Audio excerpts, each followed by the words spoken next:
pembahasan, yaitu yang pertama ada pembayaran, penawaran pembayaran disertai penitipan atau konsignasi, lalu yang ketiga itu ada novasi atau pembaruan utang, dan keempat itu ada kompensasi, dan yang terakhir ada percampuran utang. Yang dimaksud pembayaran dalam hal ini tidak hanya meliputi penyerahan sejumlah uang, tetapi juga penyerahan suatu benda.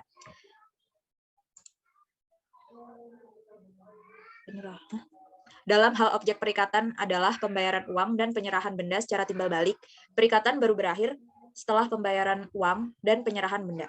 Suatu masalah yang muncul dalam pembayaran adalah masalah subrogasi atau penggantian hak-hak si berpiutang atau kreditur oleh orang ketiga yang membayar kepada si berpiutang itu. Dalam subrogasi atau penggantian ini, seorang ketiga yang membayar suatu utang menggantikan kedudukan kreditur terhadap si debitur. Jadi, setelah utang itu dibayar, muncullah seorang kreditur baru yang menggantikan kedudukan kreditur lama. Jadi di sini utang tersebut hapus karena pembayaran tadi, tetapi pada detik itu juga hidup lagi dengan orang ketiga tersebut sebagai pengganti dari kreditur yang lama. Subrogasi sendiri itu terjadi dengan perjanjian sebagai berikut. Apabila si berpiutang atau kreditur dengan menerima pembayaran dari seorang pihak ketiga menetapkannya bahwa seorang ini akan menggantikan hak-haknya, gugatan-gugatannya, hak-hak istimewa, dan hipotek yang dipunyai terhadap si berutang atau debitur. Subrogasi ini harus dinyatakan dengan tegas dan dilakukan tepat pada waktu pembayaran. Apabila si berutang meminjam sejumlah uang untuk melunasi utangnya dan menetapkan orang yang meminjami uang itu akan menggantikan hak-hak si berpiutang, maka agar subrogasi itu sah, baik perjanjian pinjam uang maupun tanda pelunasan harus dibuat dengan akta otentik, dan dalam surat perjanjian pinjam uang harus diterangkan bahwasanya uang itu dipinjam untuk melunasi utang tersebut. Sedangkan selanjutnya surat tanda pelunasan harus menerangkan bahwa pembayaran dilakukan dengan uang yang untuk itu dipinjamkan oleh si berpiutang atau kreditur baru tersebut. Subrogasi ini dilaksanakan tanpa bantuan dari kreditur lama. Lalu yang kedua, itu ada namanya penawaran pembayaran disertai penitipan atau konsignasi. Konsignasi sendiri terjadi apabila seorang kreditur menolak pembayaran yang dilakukan oleh debitur. Debitur dapat melakukan penawaran pembayaran tunai atas utangnya, dan jika kreditur masih menolak, debitur dapat menitipkan uang atau barangnya di pengadilan. Supaya penawaran pembayaran itu sah, itu pasti ada syarat-syarat. Nah, di antara syarat tersebut, antara lain, dilakukan kepada kreditur atas kuasanya, lalu dilakukan oleh debitur yang berwenang membayar. Yang ketiga, mengenai semua uang pokok, bunga, dan biaya yang telah ditetapkan. Lalu yang keempat, waktu yang ditetapkan telah tiba. Dan yang keempat, syarat di mana utang dibuat telah terpenuhi. Keenam, penawaran pembayaran dilakukan di tempat yang telah ditetapkan atau di tempat yang telah disetujui. Dan yang terakhir itu penawaran pembayaran dilakukan oleh notaris atau jurusita disertai oleh 2 orang saksi. Cara pembayaran yang harus dilakukan apabila si berpiutang atau kreditur menolak pembayaran itu antara lain yang pertama, barang atau uang yang akan dibayarkan itu ditawarkan secara resmi oleh seorang notaris atau jurusita pengadilan. Kemudian cara yang kedua, notaris atau jurusita tersebut membuat suatu perincian dari barang-barang atau uang yang akan dibayarkan itu, dan pergilah dia ke rumah atau tempat tinggal kreditur tadi. Kemudian cara yang ketiga, mengenai kepada siapa ia memberitahukan bahwa ia atas perintah debitur datang untuk membayar utang debitur tersebut. Pembayaran ini yang mana akan dilakukan dengan menyerahkan atau membayarkan barang atau uang yang telah diperinci itu. Kemudian cara yang keempat itu notaris atau jurusita tadi sudah menyediakan waktu proses verbal.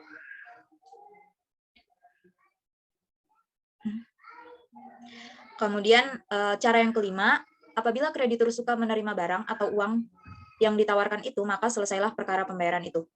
Kemudian cara yang keenam, apabila kreditur menolak yang biasanya memang sudah diduga, maka notaris atau jurusita akan dapat mempersilahkan kreditur itu menandatangani proses verbal tersebut. Dan jika si kreditur tidak suka menaruh tanda tangannya, maka hal itu akan dicatat oleh notaris atau jurusita di atas surat proses verbal tersebut.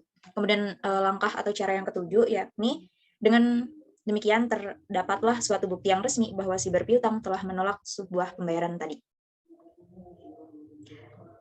Kemudian yang ketiga, mengenai novasi atau pembaruan utang akan dilanjutkan oleh partner saya yang bernama Widya Devrista Dewi. Silakan. Ya, terima kasih atas waktunya. Selanjutnya, tentang novasi atau pembaruan utang. Novasi itu suatu perjanjian antara debitur dan kreditur di mana perjanjian lama dan subjeknya itu dihapuskan dan muncul sebuah objek dan subjek perjanjian yang baru.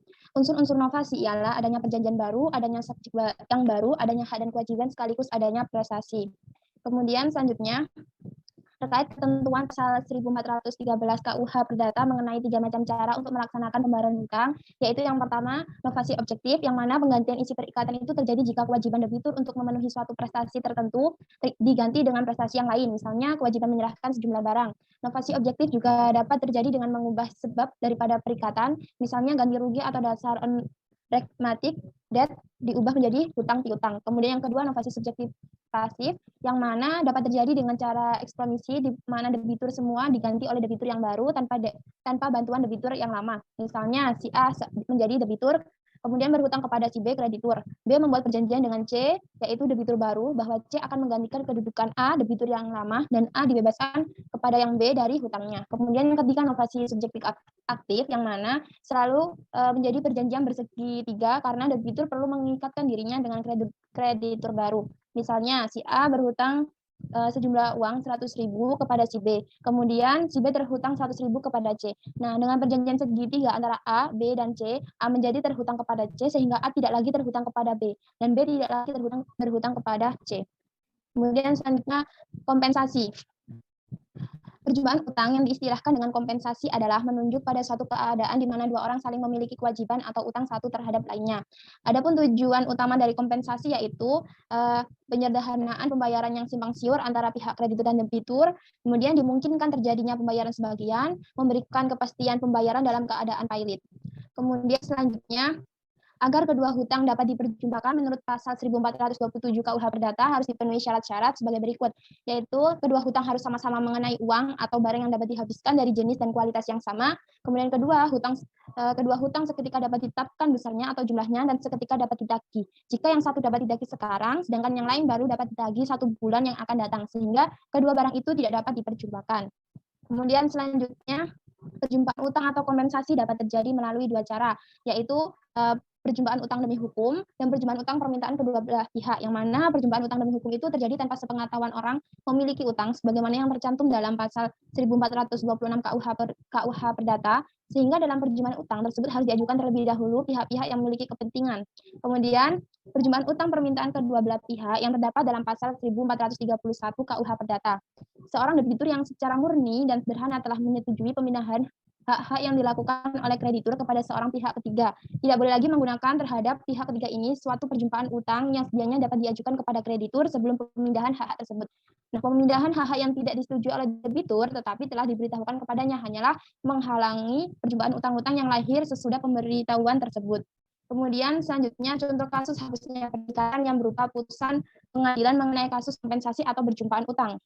Tuntutan ganti kerugian dan bayar utang dalam bentuk kompensasi yang dilakukan oleh Hanok Zeniarso selaku penggugat kepada Nyonya Penny Sri Ari Bandri Jastina selaku tergugat untuk menyelesaikan kewajiban almarhum Sutrisno Alibasa, yaitu suami tergugat. Nah, pada semasa hidupnya itu almarhum Sutrisno Alibasa itu meminjam uang kepada Hano Zeniarso selaku penggugat dengan total pinjaman sebesar 540 juta rupiah. Yang di mana pinjaman tersebut itu dikompensasikan sebagai pembelian rumah yang terletak di Jalan Duku Kupang Barat, nomor 3046 Surabaya. Kemudian rumah yang ditawarkan oleh almarhum Sutrisno Alibasa sebagai kompensasi pinjaman almarhum Sutrisno Alibasa kepada Hano Zeniarso apabila hutang tidak dapat dibayar adalah sebuah rumah yang terletak di Jalan Duku Kupang Barat 3046 Surabaya yang pada saat itu dalam kondisi rusak parah, plafon, tembok, dan lantai rusak, belum ada sambungan telepon, bahkan aliran listrik telah diputus oleh PLN.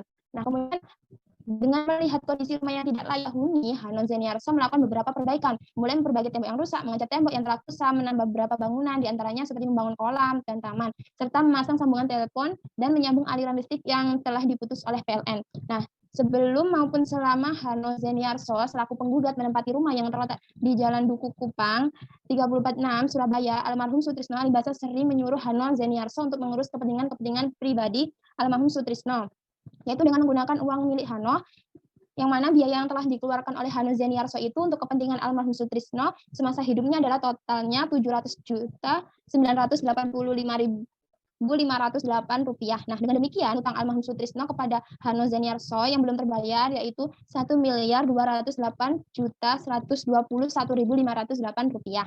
Nah, dari kasus tersebut dapat kita lihat bahwa secara tidak langsung telah terjadi cara kompensasi yang berupa kompensasi yang terjadi demi hukum. Nah, hal ini mengacu pada pasal 1426 KUH Perdata yang berbunyi kompensasi terjadi demi hukum, bahkan tidak setahunya para debitur. Dan kedua orang itu yang satu menghapuskan yang lain dan sebaliknya pada saat utang-utang itu bersama-sama ada, bertimbal balik untuk suatu jumlah yang sama. Nah, kompensasi terjadi demi hukum jika antara kreditur dan debitur saling berutang secara timbal balik dan dalam jumlah yang sama serta utang itu sama-sama ada.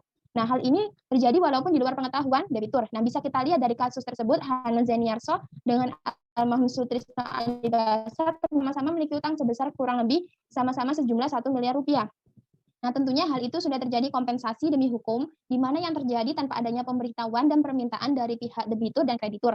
Kemudian, lalu terkait putusan hakim yang menolak permohonan kasasi dari Hanoh selaku penggugat, menurut kami itu sudah sangat tepat karena Hanoh itu diduga memiliki iktikat atau niat jahat yang dimana ia meminta keluarga tergugat untuk membayar utang almarhum Sutrisno Alibasa sebesar 1.208.121.508 rupiah. Nah, dengan dalih seluruh utang-utang yang dipinjam oleh almarhum Sutrisno Alibasa untuk keperluan pribadi dan juga berdalih pernah mengadakan perjanjian kompensasi utang piutang dengan almarhum Sutrisno Alibasa, tetapi tidak memiliki bukti akta perjanjian sah sesuai dengan ketentuan pasal 1320 KUH Perdata, pasal 1338, pasal 1339, dan pasal 1340 KUH Perdata.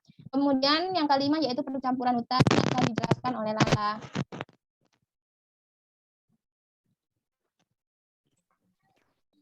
Mengenai Confisio adalah percampuran kedudukan sebagai orang yang berutang dengan kedudukan sebagai kreditur menjadi satu. Menurut ketentuan pasal 1436 KUH Perdata, percampuran utang itu terjadi apabila kedudukan kreditor dan debitur itu menjadi satu tangan. Percampuran utang tersebut terjadi demi hukum, di mana pada percampuran utang ini utang piutang menjadi lenyap.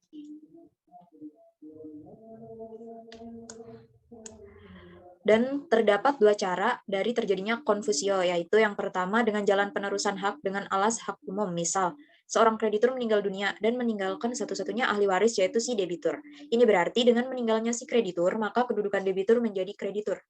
Dan hutang-hutang si debitur dibayarkan oleh ahli warisnya dan menjadi lunas. Kemudian yang kedua, dengan jalan penerusan hak di bawah alas hak khusus, misal pada jual beli atau legat.